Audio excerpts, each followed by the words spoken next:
This section is on conducting research.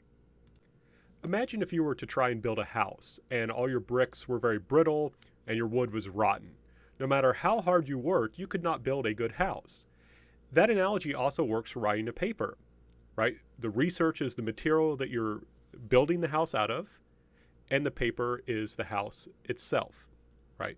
So solid research is the key to writing a good paper.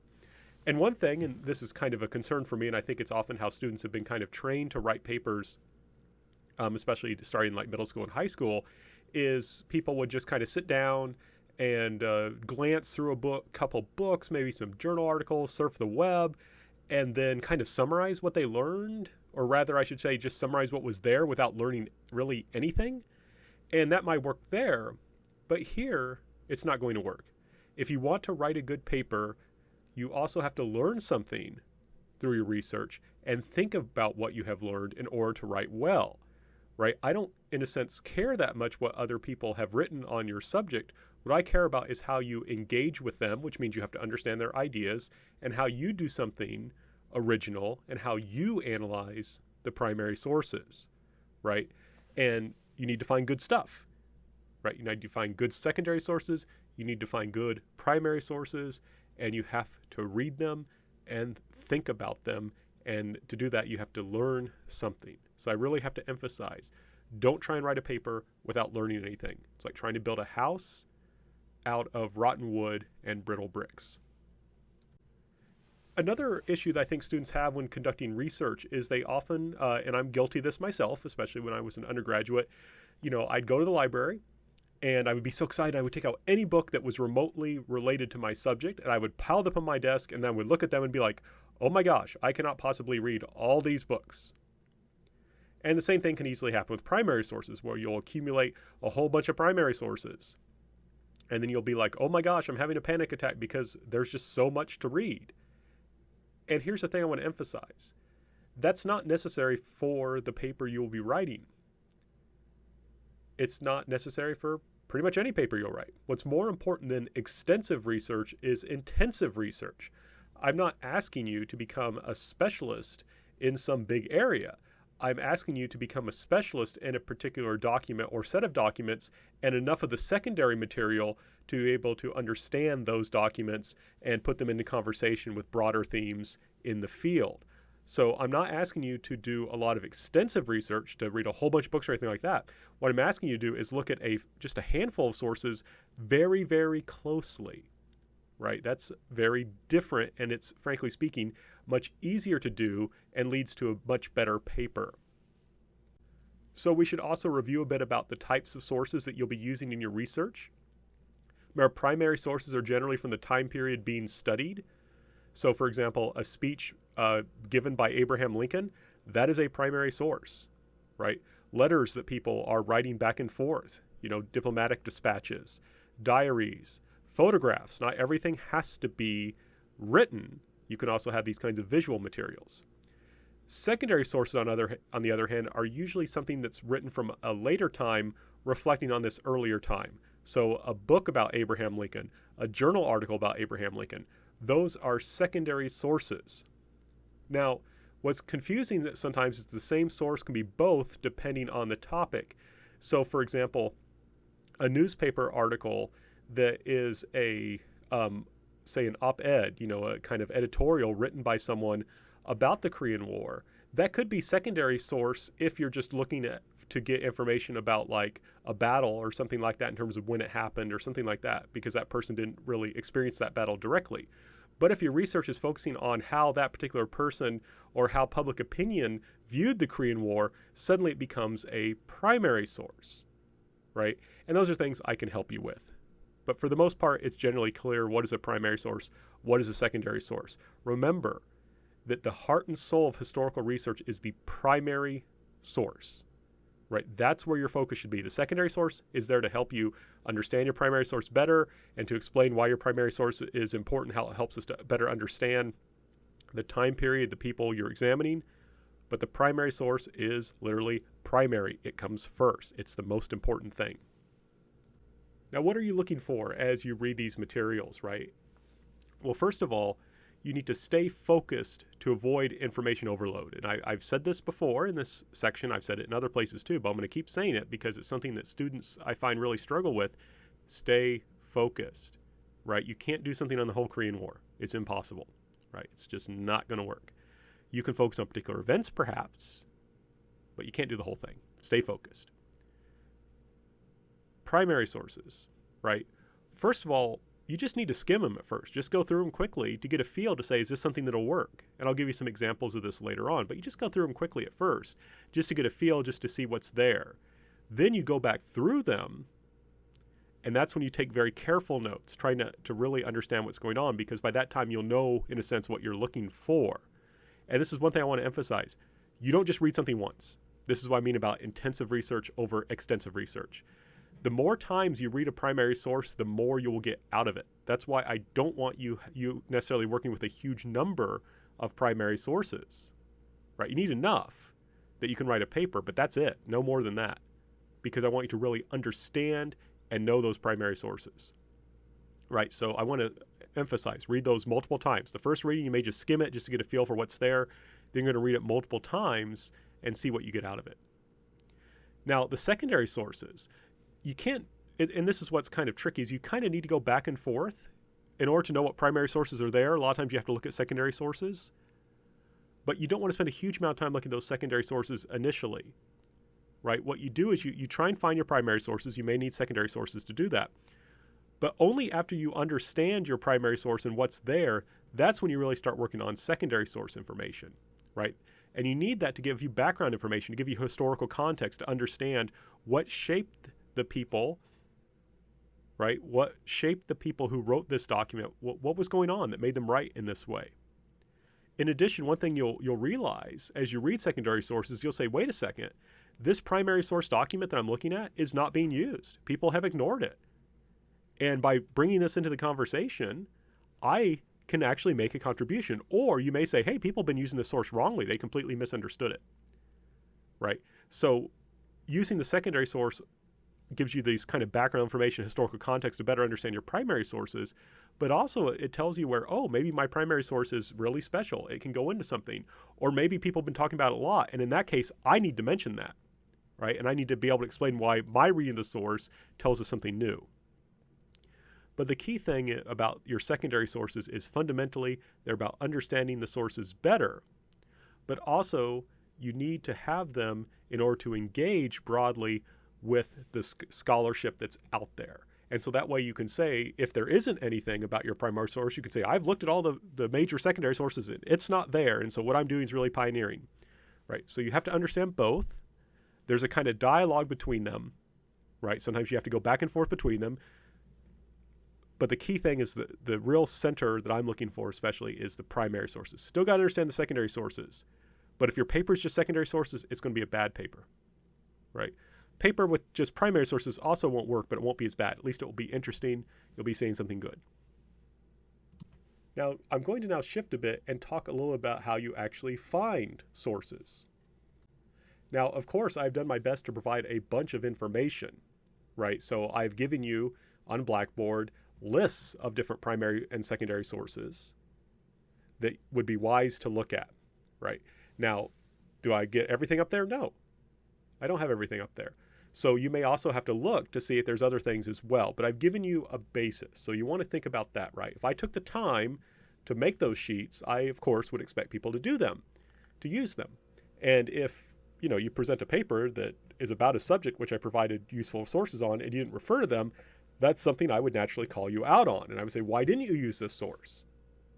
Right? So it's important to kind of start there. That's a good place to start, the information I've already provided you. Another important thing to do is to talk to a professor. Let's say that you are interested in sports history and you are interested in the 1988 Seoul Olympics. Don't just talk to me, talk to Dr. Kevin Witherspoon, who is a specialist in sports history. And our other historians, other colleagues, Dr. Moore, our philosopher, all of them would be happy to talk to you about areas where there might be some overlap and where their specialty can help you write a better paper. Professors, you may know this, we like to talk. We especially like to talk about what we're interested in, and we're very happy when a student is interested in what we study. So, and you can save a whole lot of time a lot of times by just asking a professor. A lot of times they'll give you a lot of information, a lot of good sources. So I highly recommend doing that. And of course, you can talk to me as well, right? I've given you information, but there's other things I maybe wasn't able to include. There's maybe other things I can think of if you tell me a specific topic. But the key thing, talk. And another thing that's very useful, I think, when you're starting out your initial research is to use Wikipedia, right? Wikipedia is a great starting point. It's a terrible ending point, but it's a great starting point. So let me give you an example.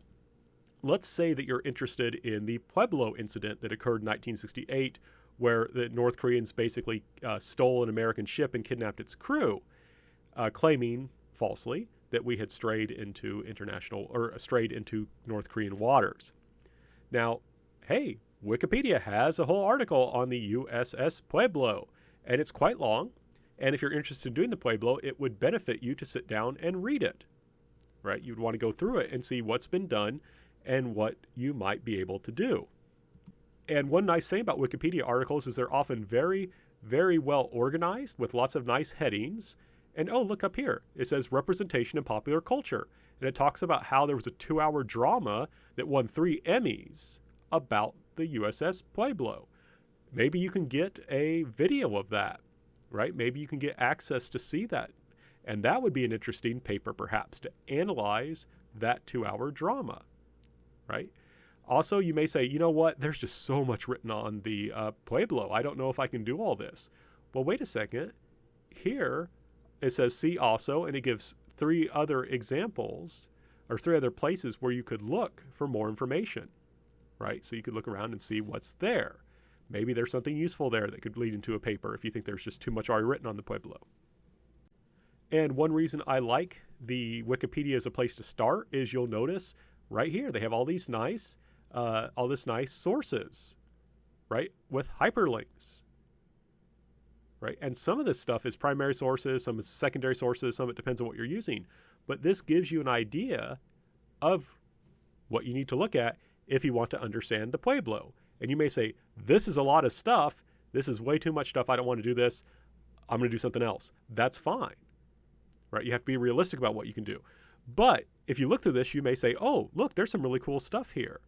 Right? You could do an analysis on how the veterans remember this. You could do an analysis on how this was presented in the American press. There's lots of different things you could do, but you need to get a sense of what sources are out there to know what you can do. And this is such an easy, convenient way to do it.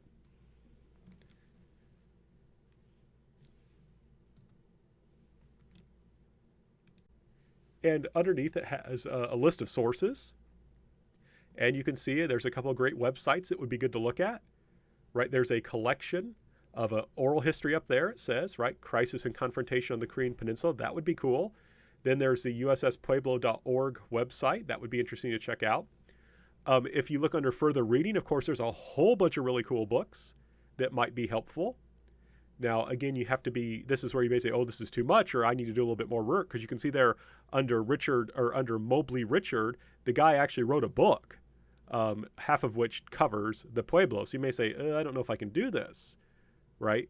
That's where maybe analyzing American press coverage or American documentaries or movies that have been made about the Pueblo might be interesting, right? Or, for example, to look at his book and then compare it to Bucher's, right? So under Bucher, it says Pueblo and Bucher. Bucher was an officer on the Pueblo, and this is kind of his description of what went on. And that might be interesting to look at, compare how did he remember this versus how it's been presented in academia, right? There's lots of different ways that you can kind of approach this, but you have to be realistic. You can't say, oh, I'm going to do the Pueblo, but I don't want to read any secondary information. Nope, can't do that. There's a lot on it. You're going to have to understand at least some of it, starting perhaps, though, with North Korea's military diplomatic campaigns by Narushige Michishita. That's maybe a good place to start, but also you'd want to look at Mobley's book as well. And also Wikipedia, being just a wonderful source of information, also includes even more external links. And there you can see a 1968 YouTube video about it, right? There you can see the Pueblo incident, available and free at the Internet Archive. There's even, I believe you can find somewhere a North Korean propaganda video about the Pueblo. That might be interesting because I think usually when people look at those things and say, oh, this isn't giving us real information, it's just propaganda. Analyze propaganda. That's cool stuff to do, right? But the key thing is you look closely at this. Just a few minutes invested in Wikipedia, just giving you information, will help you with your research. But remember, don't stop here, and you can't cite Wikipedia in a serious kind of academic paper, but you can cite the sources it's referring to once you look at those sources, right? But this can save you a lot of time, can save you a lot of energy, can tell you very quickly whether a paper is realistic or not. Another source that I use is Amazon. Amazon can be very helpful. So let's say that I am looking for a book or information about Syngman Rhee. I want to write a paper on Syngman Rhee. Not exactly sure perhaps what, but I want to write a paper about him. So I'm going to use Amazon to look up Syngman Rhee. And here are the first two links that popped up, the first two books. The second one is called The Making of the First President, Syngman Rhee's Quest for Independence, published in 2017. The other is called Foreign Friends, Syngman Rhee's American Exceptionalism and the Division of Korea. Wonderful. I've got now two very good sources that I could look at to see, get background information on Syngman Rhee, to find primary sources, and just to understand what the state of the field is about Syngman Rhee. And Amazon gives you a lot of useful information about the author. So let's just say I decide to choose that one by David Fields that was written in 2019. Notice at the top it says about the author. David P. Fields is the Associate Director of the Center for East Asian Studies at the University of Wisconsin-Madison. Right? Okay, that's very good. Right? He's a university professor. And you'll notice if you look down that the publisher is the University Press of Kentucky. Excellent. So this is probably a good source, right? I'm not saying that everything it says is going to be 100% correct, but this isn't just some guy, perhaps some crackpot who's just publishing things on his own, who maybe doesn't know anything, but just, is just self-publishing or something. And sometimes self-published books can be good, but university press, usually pretty safe. So you say, okay, this is maybe a book that I would want to get either to purchase or to get on interlibrary loan or Pascal. And I'll talk more about that later. And what's really cool about Amazon is they often let you look at the table of contents. And if you look at this table of contents, it tells you that this book is going to focus on Rhee during his time in exile, right? It's not going to focus on Rhee as president, right? It's focusing on that earlier period during the independence movement. And that's perfect for you if that's what you're interested in, right? Now, so let's say you want to do something about Rhee and his independence movement activities in the United States. You want to look at this book, and you may look at this book and say, wow, I can't do that because this guy did it perfectly. But you may say, oh, he didn't talk about this other thing. I need to talk about that. But if you're interested in doing Rhee in, say, the 1950s, this could provide important background information to better understand Rhee. In either case, looking at this is very recent scholarship on Rhee, and it's published by a university press.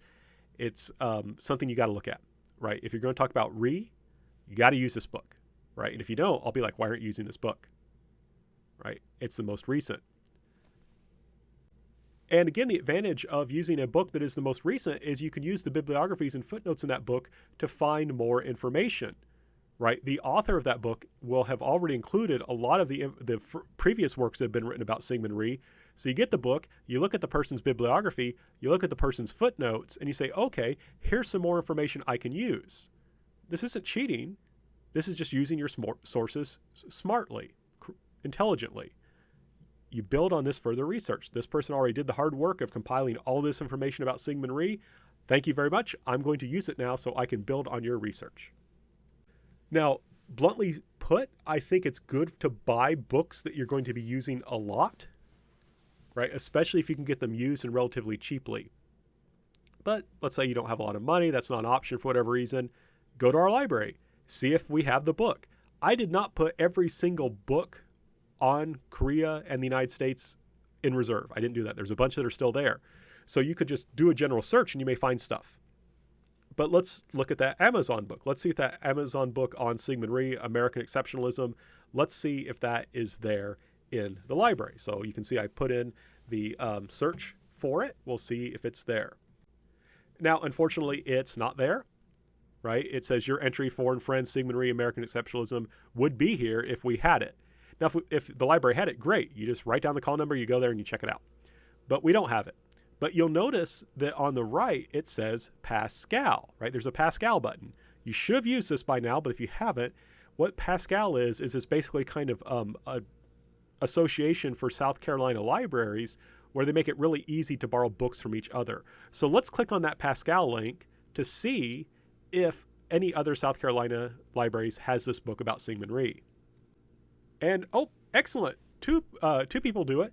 One has it as an online resource, and you can maybe get access to read it online. But also, there is another available via the Pascal that you would actually be able to check out and get the actual physical book. And they can usually get it to you within a couple days. So you would just click that request link that's below the book title, and then it will bring you to a form that will ask you to provide your information, and then they will just deliver it. And then you'll get an email that says, hey, your book has arrived. Then you just go to the library and pick it up. Very convenient, very easy to use. Let's say, though, that you were unlucky and that they didn't have the Sigmund Rhee book through Pascal. Well, that's okay, because Lander University's library can get books from outside of South Carolina, and there's probably a library somewhere that will have the book. They've even been able to get books for me in Korean, so they can pretty much get about everything. I think only like 1 out of every 30 or 40 books I've requested, they have not been able to get for me. So you should be able to get it. Now, the way that you would do this, though, is you can see it has a request. I have an arrow point at the requests button. And so from the Jackson Library page, you would click on that request button, and it will allow you to either request a book or an article, right? And basically, you can see that it says their requests through ILL. Once you've made sure that the Lander University Library does not have the book, that Pascal doesn't have it, you can request it through interlibrary loan. That's what ILL means. You just fill out a form, and then they will send it to you. And as an aside, if it says, sometimes it'll say the information is required. If you can't give that information because the source does not have it, I just write NA, like not applicable. And I've never had trouble getting a book once I do that. But that's something you can look at. Moreover, let's say that there's a journal article that you want that our databases do not have. You can actually request journal articles. So let's say you're looking through a book and there's a bunch of really cool journal articles that you need for your research that would just be perfect, but we don't have them in our own collection, our own databases. You can request articles that way as well. And it's in that request button. And what's really cool, they send those to you as a PDF, usually within 2 or 3 days. It's wonderful. You don't even have to go get it, right? It just comes boom into your email. Now, another important thing to consider is the course reserves. Now, I've given you a list of books that are on reserve at the library. And you get a book on reserve, you just go to the front desk and say, hey, I want this book that's on reserve. Give them the title and the call number. They should be able to give it to you. But you can also look for a list of books by instructor or by course. And you can see there under there's a Students tab. You would just click on that Students tab, and it should actually bring up a course reserve page. And you can see that there, the course reserve search. And on that course reserve search, you can do a search either by course number or by professor's name. And that will bring you up a whole list of all their books that are on reserve. And we're going to do that by looking up Roush, right? You can see it says Roush there. And boom, it gives you a list of all the books I have on reserve and their call numbers, right? It gives you all this information. And if you write down that information or you take a picture of it or you somehow have that information available, the librarians will be happy to help you to get those sources. Lander University also has a large number of databases that you can use to search for articles. So that's something useful as well. And you would want to do that before you actually request an article. Personally speaking, I like Abesco, the Academic Search Complete one. That I think is a really good database. So you can look there. I've tried to give you a lot of articles, but they're once you get more specialized, you may find articles in bibliographies. You may want to do a general search to get information that I have not included that would be a better fit for you. So that's something else you can do. But do make sure that you click both the full text request, right? Full text. You want the full text of it. And also scholarly peer-reviewed journals. Again, it needs to be good, it needs to be academic, it needs to be solid scholarship, and you do that by making sure that it is peer-reviewed. Peer-reviewed means that in order for this to be published, other professors had to say this is good, right? And I've been a peer reviewer before. I've had people send me articles, say, should this be published? And I've said, no, don't publish it because this article is not very good at all. It needs a lot of work. So you want to be very careful about the kinds of sources you are using.